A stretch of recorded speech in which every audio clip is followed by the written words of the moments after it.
Salut, c'est Greg et bienvenue sur cette nouvelle vidéo. Aujourd'hui, on va parler du célibat en France et pourquoi est-ce qu'il y a autant d'hommes célibataires actuellement en France, beaucoup plus qu'auparavant, et pourquoi cette situation risque malheureusement de s'intensifier dans les années à venir et qu'est-ce que tu peux faire si tu es dans cette situation-là, si tu as envie de sortir du célibat, si tu as envie de prendre les choses en main et que tu veux faire partie du top 10% des hommes qui rencontrent des femmes dans la vie. Ça en devient assez inquiétant, c'est-à-dire qu'il y a une proportion assez importante d'hommes qui se déclarent célibataires en dessous de 30 ans, voire en dessous de 40 ans. Et il y a une disparité qui est très importante entre les hommes et les femmes à cette même période d'âge. C'est-à-dire que tu dois à peu près avoir 50 à 60% d'hommes qui se déclarent célibataires versus 30 à 40% de femmes qui se déclarent célibataires. Et on va supposer que ces célibataires hommes ne le font pas forcément par choix, mais qui subissent la situation très souvent. Et donc, on va essayer de comprendre pourquoi est-ce que les hommes, ils échouent dans ce processus de pouvoir rencontrer quelqu'un à l'heure actuelle. Et si c'est ton cas, qu'est-ce que tu peux faire, qu'est-ce que tu peux mettre en place pour changer cette situation et pour rencontrer plus de femmes. Si ce n'est pas déjà fait, je t'invite à t'abonner à ma chaîne si tu aimes cette thématique-là, si tu as envie de recevoir des conseils gratuitement, également à liker la vidéo pour qu'elle soit plus visible. Donc je vais te lister dans cette vidéo les différentes raisons que j'ai pu trouver qui expliqueraient cette hausse importante du célibat actuellement en France chez les hommes. Une des premières raisons que j'ai pu trouver, c'est notamment les réseaux sociaux et les applications de rencontres. Dans les réseaux sociaux et les applications de rencontres, tu as des hommes qui ont une très très forte valeur sociale virtuelle. Ce qui fait qu'ils vont drainer, ils vont capter l'attention de la majorité des filles sur ces réseaux. Donc c'est des hommes qui ont un profil social sur les réseaux qui est très actif, qui est très développé, avec beaucoup de gens qui les suivent, avec beaucoup de followers, avec beaucoup de likes, avec beaucoup de gens qui ont envie d'être en contact avec eux. Ils montrent un lifestyle qui intéresse potentiellement beaucoup de femmes et donc ils vont capter l'essentiel du marché amoureux sur ces applications, sur les réseaux sociaux et sur les applications de rencontres. La chose qui est géniale pour eux, c'est qu'en fait, ils peuvent toucher un nombre quasiment illimité de femmes et n'importe où dans le monde. C'est quelque chose d'absolument révolutionnaire qui n'existait pas avant et c'est ce qui fait que maintenant, tu vas avoir peut-être plus de difficultés à rencontrer la personne qui est à côté de toi parce que potentiellement, elle peut être en contact avec un mec avec une très très forte valeur sociale qui habite pas forcément ni dans la même rue, ni dans le même quartier, ni dans la même ville, ni même dans le même pays que toi, mais qui potentiellement peut l'attirer et ils peuvent potentiellement se rencontrer. Ce qui était absolument quasiment impossible auparavant, à part quelques exceptions. Maintenant, si tu as un profil social avec une valeur sociale très importante, c'est possible de faire des rencontres comme ça. Et donc la chose qui est géniale, c'est que ces hommes-là peuvent rencontrer des femmes sans avoir de lien avec elles, juste via Internet. Et en plus de ça, ils peuvent faire des rencontres sans qu'il y ait de conséquences sociales, que ça puisse nuire à leur réputation sociale, parce que ça reste des personnes inconnues qu'ils ne connaissent pas. Ça ne fait pas partie d'une personne d'un même groupe social, c'est des personnes qui sont absolument inconnues pour elles et donc qui ont la possibilité de pouvoir rencontrer un nombre incalculable de personnes.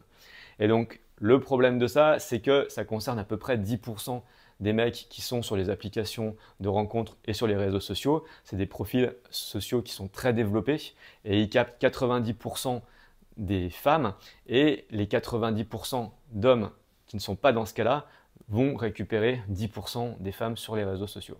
Donc là, il y a une grosse disparité déjà entre les hommes entre eux, entre ceux qui ont une très très forte valeur sur ces réseaux et ceux qui n'ont absolument pas de valeur sur ces réseaux. Ça peut concerner des personnes qui n'ont pas de profil social, ça peut également concerner bien évidemment des personnes qui ont un profil social mais qui est pourri, qui est nul, qui attire personne. Donc avec des photos pas intéressantes, un style de vie pas intéressant, il n'y a aucune attractivité sur le profil. Et donc voilà, c'est cette capacité à pouvoir se marketer soi-même grâce aux réseaux sociaux et grâce aux applications de rencontres qui font que ces hommes-là vont pouvoir faire beaucoup de rencontres beaucoup plus facilement et qui vont capter l'attention de ces femmes-là. C'est-à-dire que peut-être que la Germaine d'à côté, elle n'a pas la possibilité de le rencontrer, mais elle rêve quand même de le rencontrer. Elle va très certainement te mettre en deuxième plan parce qu'elle se dit peut-être que j'ai la possibilité de rencontrer ce mec-là un de ces jours.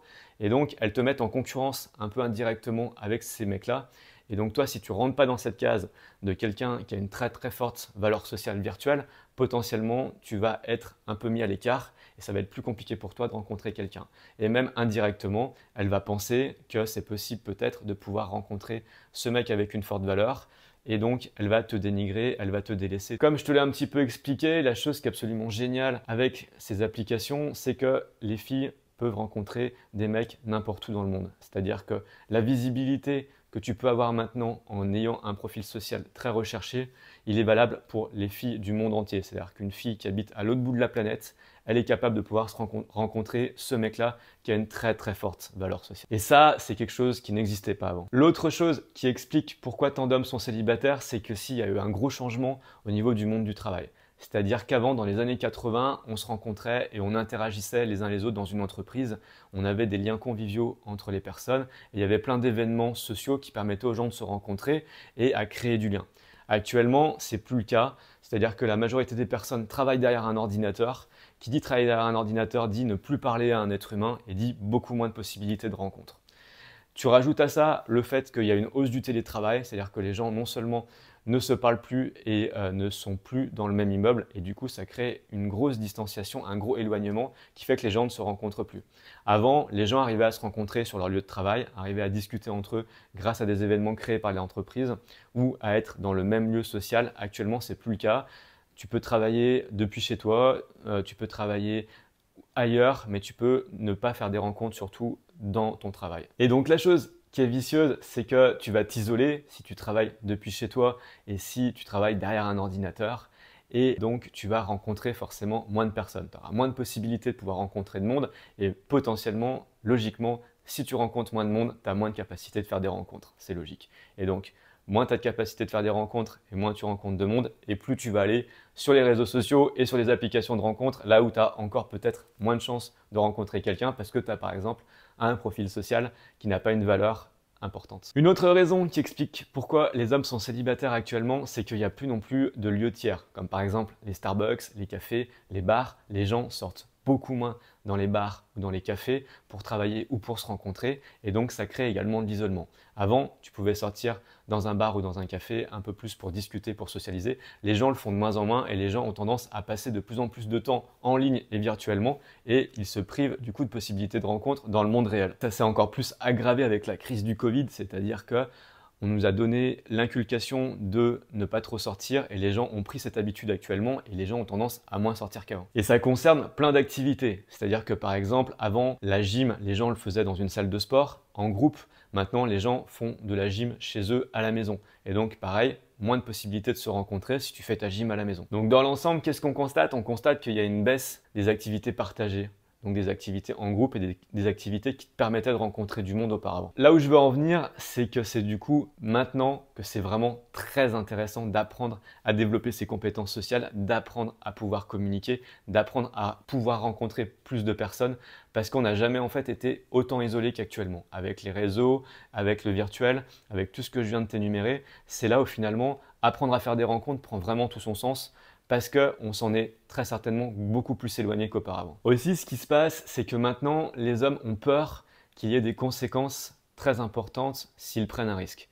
Notamment, on a pu le voir avec le réseau MeToo, il y a eu une espèce de stigmatisation des hommes et donc les hommes ont peur d'aller approcher des femmes, ont peur qu'il se passe quelque chose de grave s'ils vont approcher des femmes. Donc plutôt que de prendre le risque d'aller parler à des femmes, ils ont peur qu'il y ait des conséquences sociales et voire même judiciaires importantes et donc plutôt que de faire quelque chose, ils ne font rien. Tu as peur d'être moqué socialement, tu as peur d'être banni socialement, tu as peur d'avoir même des conséquences judiciaires. Et donc ça crée quoi? Ça crée de la paralysie chez les hommes, ça crée de la peur chez les hommes. Et quand tu as peur, eh ben des fois la meilleure solution que tu fais, c'est que tu ne fais rien. Parce que tu te dis, je préfère ne rien faire plutôt que de faire quelque chose qui pourrait avoir des conséquences importantes derrière pour moi. Si tu as peur qu'il y ait des conséquences qui sont potentiellement graves si tu fais une erreur, tu vas ne rien faire. Et là, du coup, il y a un gros souci, c'est-à-dire que les hommes sont vraiment dans une position délicate, c'est-à-dire qu'ils doivent à la fois prendre plus de risques qu'avant parce qu'ils ont moins de possibilités de pouvoir se rencontrer, mais parallèlement, ils savent que les risques qu'ils peuvent prendre, ils peuvent potentiellement avoir des conséquences beaucoup plus graves qu'avant. Et donc ça crée de l'inaction chez les hommes, ça crée une paralysie et ça crée un déficit de rencontre. Quand tu es dans l'incertitude, tu te poses la question de savoir qu'est-ce que tu dois faire. Et des fois, quand tu ne sais pas quoi faire, plutôt que de faire quelque chose de mal, tu préfères ne rien faire. Et si tu fais rien, tu n'auras pas de résultat. Tu vois le cercle vicieux un peu comment il se construit? Alors ces peurs-là, elles sont dans la tête des hommes. Ce qu'il faut savoir, c'est que dans la réalité n'est pas aussi dure que ça. Mais dans les représentations que les hommes se font de cette réalité, elles se représentent un peu comme ça. Mais dans la réalité, fort heureusement, il y a quand même beaucoup plus de possibilités de pouvoir rencontrer des gens et qu'il n'y ait pas de conséquences importantes que ce que les hommes peuvent s'imaginer. Comme tu peux le voir, tous ces facteurs combinés fait que c'est beaucoup plus dur maintenant pour un homme de rencontrer quelqu'un. Ajoutez à ça que ça devient tellement difficile qu'il y a même carrément des hommes qui abandonnent ça. C'est-à-dire qu'ils se disent ok, c'est fini, j'ai pas envie en fait de m'exposer à ça et je préfère abandonner. En plus de ça, l'abandon, c'est maintenant quelque chose qui est valorisé, c'est-à-dire qu'il y a plein de techniques de psychologie qui valorisent l'abandon et qui vont te dire que c'est plutôt une bonne chose d'abandonner. Je pense notamment aux techniques de lâcher prise de la psychologie et qui vont du coup déculpabiliser les hommes sur leur abandon et qui même va au contraire valoriser cet abandon pour eux en leur disant écoute, si tu abandonnes, c'est pas grave parce que tu peux quand même être heureux et tu peux quand même lâcher prise sur la situation et te sentir bien. Et ça crée un sentiment de confort dans cet abandon qui n'est pas bon du tout si tu as envie de rencontrer des filles. Ajoutez à ça qu'il y a plein d'outils maintenant qui nous permettent de pouvoir simuler les mêmes états que si tu étais en couple avec quelqu'un. Donc par exemple, tu as des jeux vidéo qui sont très immersifs où tu peux littéralement te plonger à l'intérieur et te sentir comme si tu avais une deuxième vie et donc ressentir les mêmes émotions que tu pouvais avoir dans la vraie vie. Et également, avec le porno aussi, pareil, tu peux fantasmer une vie qui n'existe pas pour toi et tu peux avoir des sensations qui sont à peu près similaires à celles d'un couple. Et donc cette fuite vers quelque chose de virtuel va t'empêcher également de faire des rencontres. Et il y a aussi autre chose qui est culturelle mais qui a tendance à s'aggraver, c'est-à-dire que les hommes plus âgés sortent avec les filles plus jeunes. Donc ça a toujours été le cas, mais là ça a tendance à s'intensifier en fait avec les années. En général, les hommes âgés sont plus séduisants et ont plus de valeur aux yeux des femmes pour la simple et bonne raison qu'ils ont un capital plus important à partager, c'est-à-dire qu'ils ont plus de ressources, ils ont plus d'expérience de vie, ils ont plus d'expérience avec les femmes, ils ont très certainement une meilleure situation financière. Et à l'inverse, une femme qui est plus âgée, elle a moins de valeur qu'un homme âgé parce qu'elle est moins jolie, elle est potentiellement moins attirante et donc elle va attirer moins les hommes. Donc les hommes plus âgés ne vont pas se tourner vers les femmes de leur âge mais vont essayer de sortir avec des femmes plus jeunes. Et donc s'ils sortent avec des femmes plus jeunes, les hommes qui sont plus jeunes que ces hommes-là vont avoir du mal à trouver également quelqu'un. Donc maintenant, je vais te proposer mes solutions si tu es dans cette situation-là, si tu n'arrives pas à sortir de ce cercle vicieux, si tu as envie de faire des rencontres et si tu as envie qu'il se passe quelque chose pour toi et si tu as envie d'arrêter d'être célibataire. Le premier conseil que je vais te donner, c'est de sortir de chez toi. C'est-à-dire tu quittes ta maison et tu essaies de faire le plus d'activités à l'extérieur de chez toi. Tu arrêtes de passer trop de temps chez toi, tu arrêtes de t'isoler, tu fais le plus d'activités possible à l'extérieur. Tu fais des activités où tu vas rencontrer du monde. Si par exemple tu fais du sport, tu vas faire du sport avec un groupe, tu vas faire du sport avec d'autres personnes, tu ne fais pas du sport à la maison chez toi tout seul. Pareil, si tu travailles, tu peux aller travailler dans un café, tu peux aller travailler là où il y a du monde, par exemple dans un espace de coworking pour rencontrer du monde. C'est pas parce que la société va changer de modèle que toi, tu es obligé de suivre le modèle que la société a envie de te donner. Tu as le droit de sortir, tu as le droit de passer du temps à l'extérieur et tu as le droit de vouloir rencontrer du monde. Donc il ne faut pas se laisser influencer négativement par la société là où elle a envie que tu ailles. Tu peux également, toi, prendre la responsabilité d'aller vers les autres et de faire des rencontres et d'aller vers l'extérieur, même si c'est pas le modèle dominant. En sortant de chez toi, tu vas accumuler plus d'expérience, tu vas rencontrer plus de monde et donc potentiellement tu vas faire plus de rencontres. C'est mécanique, c'est-à-dire que plus tu t'exposes, plus tu rencontres du monde et plus tu as les possibilités de pouvoir rencontrer quelqu'un. Tu peux rencontrer tes collègues plutôt que de parler uniquement virtuellement avec eux, tu peux les rencontrer, tu peux aller à des événements sociaux ou des événements d'after work pour rencontrer des gens. En tout cas, essaye de sortir du monde virtuel, essaye de prendre les choses en main pour faire des vraies rencontres réelles. Donc voilà, encore une fois, faut pas que tu aies d'excuses à rester chez toi, il faut que tu arrêtes de vivre dans le monde virtuel et il faut que tu te forces à aller à l'extérieur et à faire des activités avec les autres. Alors c'est certain que ça devient de plus en plus facile de rester chez soi et de ne pas faire de rencontres. Il va falloir combattre cette inertie, il va falloir aller de l'avant. Aussi, le deuxième conseil que je vais te donner, c'est de te créer un univers virtuel propice aux rencontres. Donc essayez vraiment de soigner tes réseaux sociaux et tes profils sociaux pour créer des profils attirants qui ressemblent aux 10% des hommes qui ont le plus de valeur sur ces réseaux, pour que tu fasses partie des 10%. Donc essayez au maximum d'avoir un profil social qui est attractif, d'avoir une vie qui est attractive et de mettre ça en ligne pour que tu puisses avoir plus de potentiel virtuellement, pour que tu puisses faire plus de rencontres via tes profils. Donc voilà, essaye d'améliorer ton profil sur les réseaux, essaye d'avoir des belles photos, essaye d'avoir une bonne description, essaye de montrer que tu as une vie, que tu as une vie intéressante, que tu as une vie enrichissante pour attirer ces femmes-là qui sont sur les réseaux et qui recherchent des hommes avec une forte valeur. Fais partie de ces hommes à forte valeur et développe dès à présent une présence importante sur les réseaux sociaux. L'autre chose que tu peux bien évidemment faire, c'est d'apprendre à devenir bon en communication et à faire des rencontres. C'est le but de cette chaîne. Si ça t'intéresse, bien évidemment, abonne-toi à cette chaîne. Et c'est en apprenant des techniques et des procédés de communication et à dépasser ses peurs que ça va te permettre de pouvoir rencontrer plus de femmes. Donc ça s'apprend et ça prend du temps, mais ça s'apprend. Et la chose qui est absolument importante à savoir, c'est que tu n'en auras jamais eu autant besoin que maintenant. L'autre chose que tu dois faire, c'est que tu dois développer un espèce de tunnel de vente avec les femmes. C'est-à-dire que tu dois avoir un plan avec les femmes pour savoir où tu dois les emmener. C'est-à-dire qu'une femme passe d'un statut inconnu à une potentielle amoureuse, comme tu passes dans le commerce d'un potentiel prospect à un client. Il faut que pour toi, tu puisses avoir un espèce de déroulé, que tu puisses savoir exactement où tu vas avec les femmes. Donc avoir des activités en commun à partager, des activités que tu vas leur proposer pour les emmener avec toi et pour que tu puisses avancer avec elles. Le problème, c'est que si tu n'as pas de plan, tu vas te retrouver avec des résultats inconnus, des résultats qui seront guidés par un accident, c'est-à-dire hop, j'ai pas fait exprès et finalement ça a fonctionné.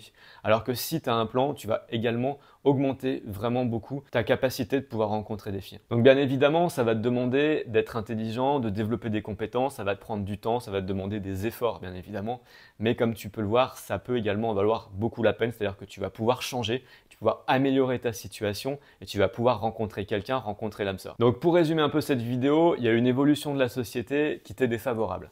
Et cette évolution de la société qui est défavorable, plutôt que de la subir, tu vas essayer de combattre contre et tu vas essayer de prendre tes responsabilités pour améliorer ta situation malgré le fait que l'évolution de la société ne va pas dans ton sens et ne sert pas tes intérêts. Ce qu'il faut savoir, c'est que si tu restes célibataire ou que tu sois en couple, la société en a strictement rien à faire. Donc si toi, tu ne prends pas ta responsabilité dans ce domaine-là, il ne va rien se passer et tu n'auras pas de résultat. Avant, c'était beaucoup plus facile. C'est-à-dire que si tu étais quelqu'un de cool, tu allais à des rencontres qui étaient organisées dans tes cercles sociaux ou dans ton groupe social communautaire et donc tu avais une capacité de rencontre qui était beaucoup plus importante. Ce qui se passe, c'est que si tu appliques pas ce que je viens de te dire, tu as des grandes chances de rester encore seul et tu risques encore de ne pas avoir de résultats. La chose qui est géniale, c'est que tu es sur ma chaîne et que grâce à ma chaîne, tu vas pouvoir apprendre tout ça. C'est pour ça que je t'invite à t'abonner et j'espère que tu pourras appliquer tous les conseils que je viens de te donner pour vraiment prendre les choses en main et pour pouvoir changer cette situation-là.